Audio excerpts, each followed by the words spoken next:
How's it going there, folks? It has been a little while since we made a video, so I'm off today, so I figured I'd make one real quick. Got some reflections coming from some of the tank lights behind us. We got Nala saying hello again. Just wanted to go over a couple of things real quick. Look at this Rhodesii yellow. It's a Buccochromis Rhodesii yellow. That guy is humongous. He's really starting to get a lot of blue and yellow in. I think it even took over as tank boss. So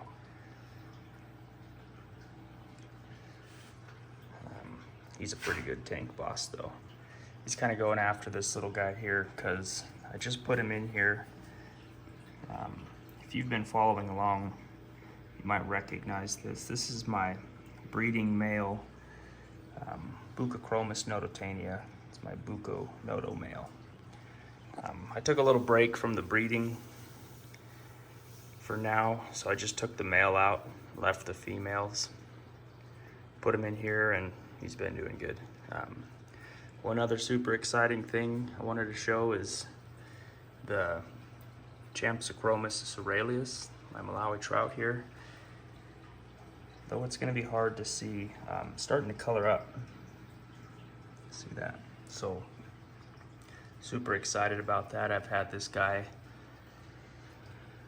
a year and a half, something like that, and really long wait to get some color.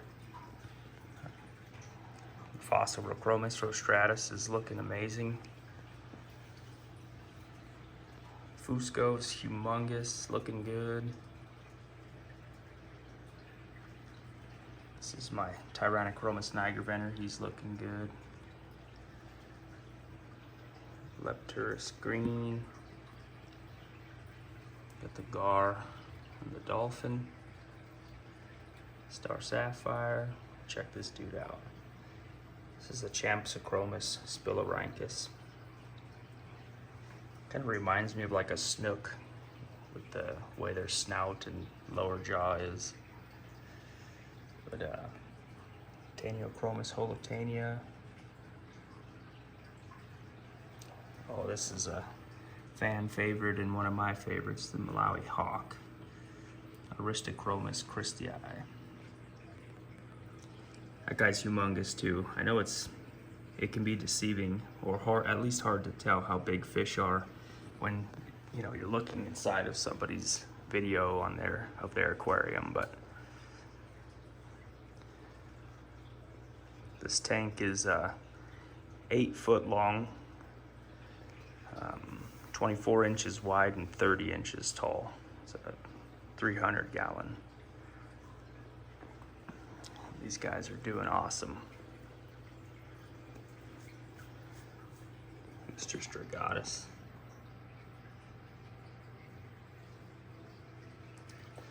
There's the Kawingi up here. It's a Dimidichromis Kawingi. I think that about covers everybody. There's little hawk Lesseps too. But I wanted to show something else real quick. So let's go check that out. We made some changes over here.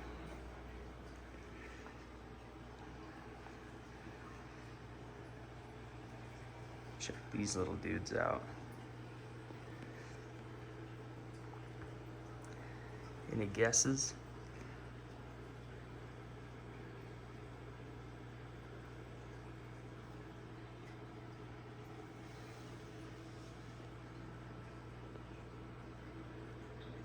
No, it's not typically done, but I do have some frontosas in here with some South American cichlids. But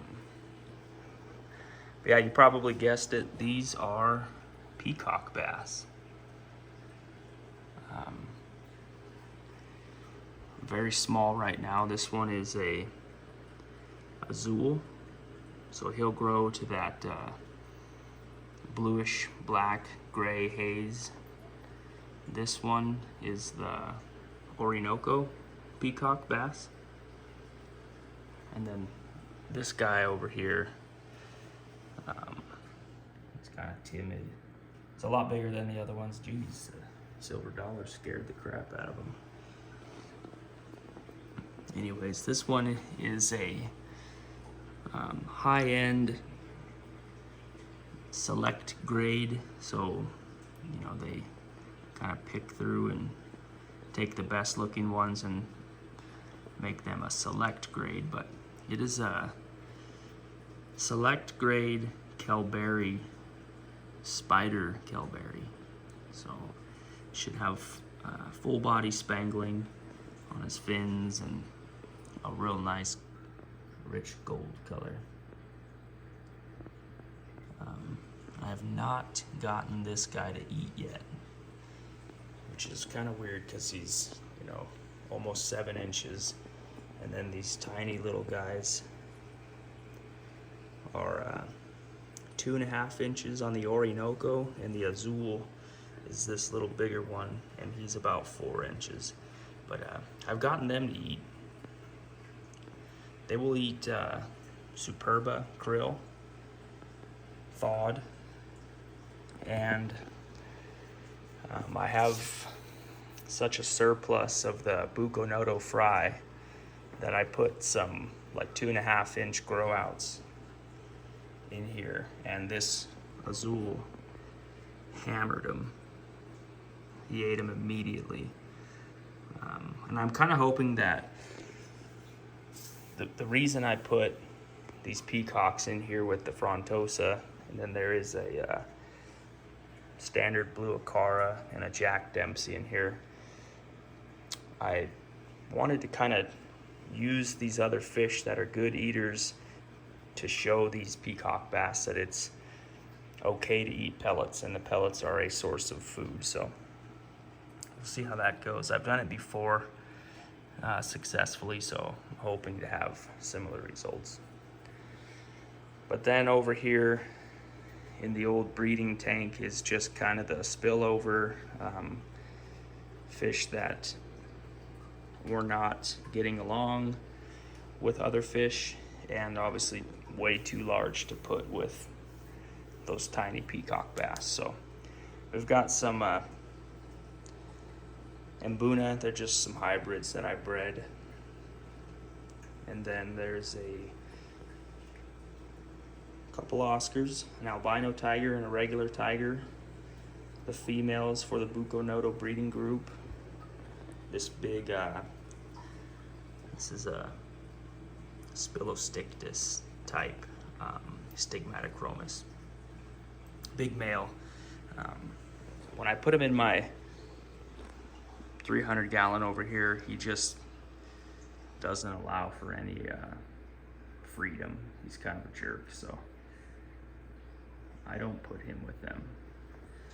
Then we got this belly crawler pike that lives under this slate rock, and surprisingly everyone in here does really well.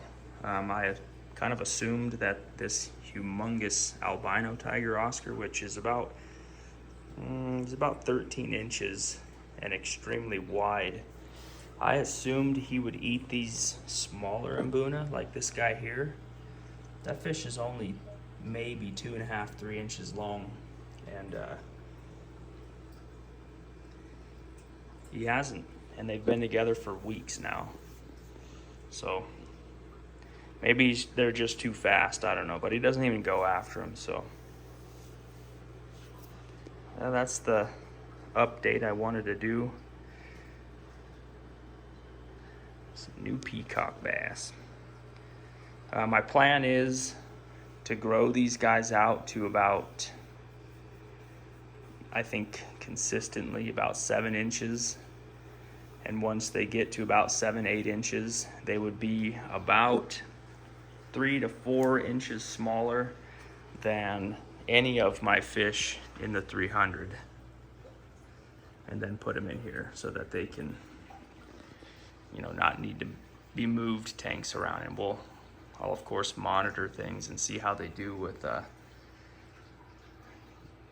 living with African cichlids, but I did some research. I've seen some people do it successfully. I think the only problem you would have is if you had like some 14-inch Kelberry spider peacock bass and you put a 2.5-inch African cichlid in, it's going to get eaten, and obviously vice versa. If I put those little 2.5-inch guys in here, I know that this Malawi hawk at least would could go bananas.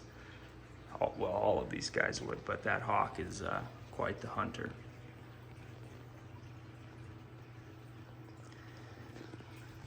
All right. Happy fish keeping. See you guys next time.